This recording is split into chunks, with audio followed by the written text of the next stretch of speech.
महाराष्ट्र में भक्त हुए श्री त्रिलोचन जी, परम संत सेवी, श्री पंडरीनाथ भगवान के चरणों में ही रहते थे।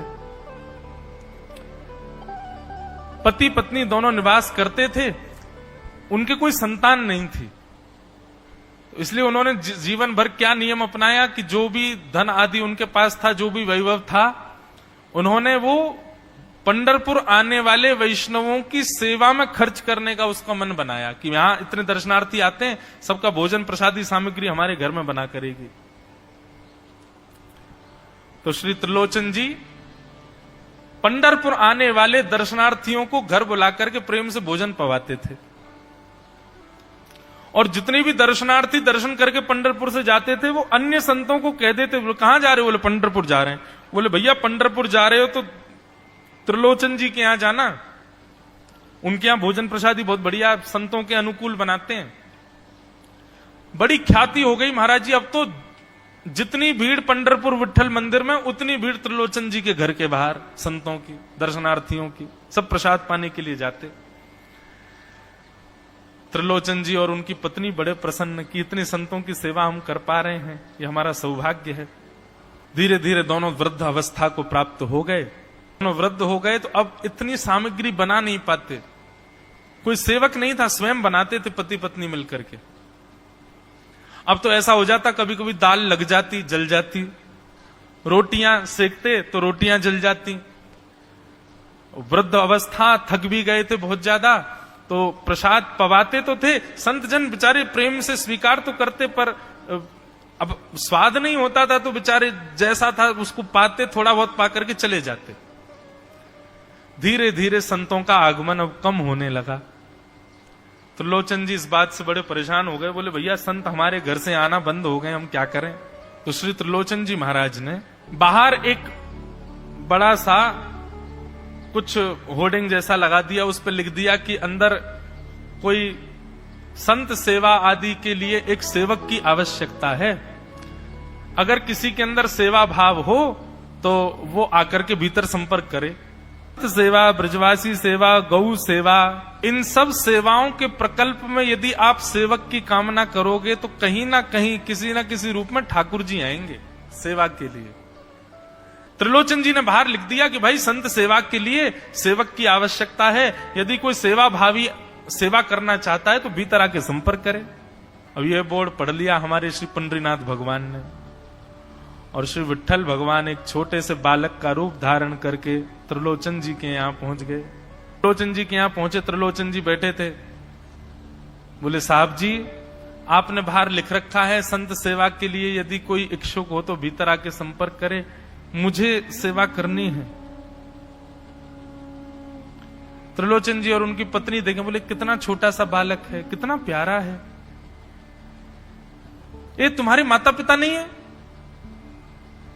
बोले होंगे तो पता नहीं, मुझे तो पता नहीं, मैंने कभी देखा नहीं अपने माता पिता को, मैं अकेला ही हूं, ना मेरे कोई भाई है, ना कोई मेरे मित्र है, ना मेरे कोई बंधु है, ना मेरे माता पिता, मैं अकेला ही हूं। त्रिलोचन जी की पत्नी को तो इतनी दया सी आ गई, अरे राम राम, बेचारा अकेला बालक है।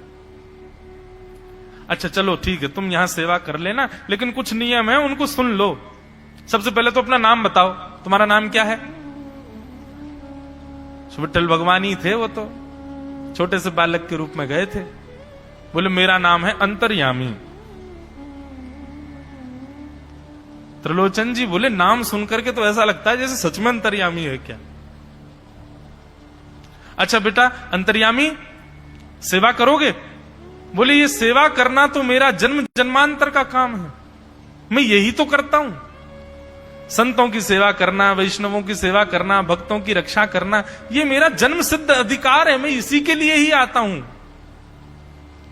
त्रिलोचन जी और उनकी पत्नी एक दूसरे का मुख देख करके बोले, नेक सा बालक है लेकिन बोलता कैसे है?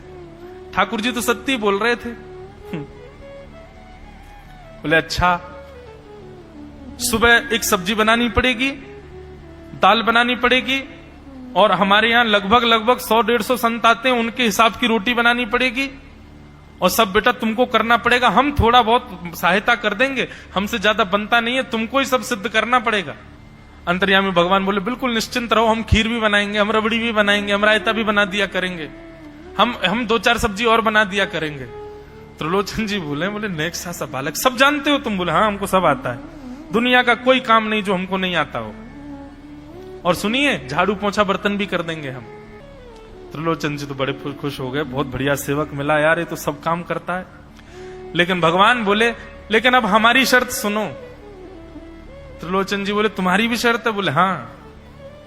क्या शर्त है भैया? बोले हमारी पहली शर्त यह है कि हम दुनिया को बना के खिलाएंगे, लेकिन हमको आपको बना के खिलाना पड़ेगा। हम अपने हाथ का बना नहीं पाते, हम आपके हाथ का बना। और ये वास्तविकता है, ठाकुर जी पूरी दुनिया को पवाते हैं, लेकिन स्वयं भक्त के हाथ से बना ही पाते हैं। ठाकुर जी बोले हम सारे संतों को बना के पवाएंगे, लेकिन हम अपने हाथ का बना नहीं पाते, आपको हमारे लिए बनाना पड़ेगा। त्रिलोचन जी की पत्नी बोली छोटा सा बालक, इसका आधे हाथ का तो इसका पेट है, एक रोटी में झिक जाएगा ये, इसके लिए मैं बना दिया करूंगी।